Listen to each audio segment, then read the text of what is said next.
Mwanaume, ili urudishe uwezo wako na performance yako kama umekwama kwenye tendo la ndoa, zingatia mambo haya. Jambo la kwanza la kuzingatia ni lishe bora. Hapa tunazungumzia kama vile pata vyakula vyenye madini mengi ya zinki, sawa? Hapa kama vile mbegu za maboga, karanga, sawa? Inasaidia kufanya mambo haya. Ila jambo la pili, pata vyakula vingi vyenye nini? Vyenye madini ya magnesium. Hapa tunaangalia ni kwamba hivi ni kama vile ndizi, parachichi, sawa, na mboga za majani. Hizo zitakusaidia. Ila baada ya hapo ya pesa, ujitahidi kupata vyakula vyenye madini ya vitamini E, C na D. Mara nyingi hivi husaidia kuongeza uzalishwaji wa mbegu,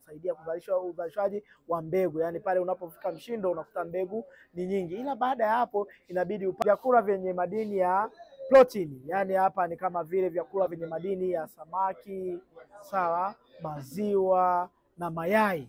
Kwa kufanya hivyo, wewe utarudisha uwezo wako wa kuperform kwenye tendo la ndoa. Ila kumbuka, tofauti yake ni kwamba hivi itabidi utumie kwa muda mrefu sana.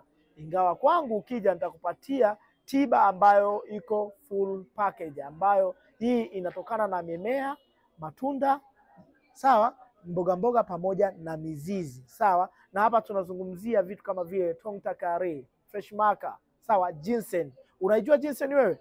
Iko hivi. Hii ni mimea ambayo wewe ukitumia kwa muda mchache utarudi kwenye uwezo wako.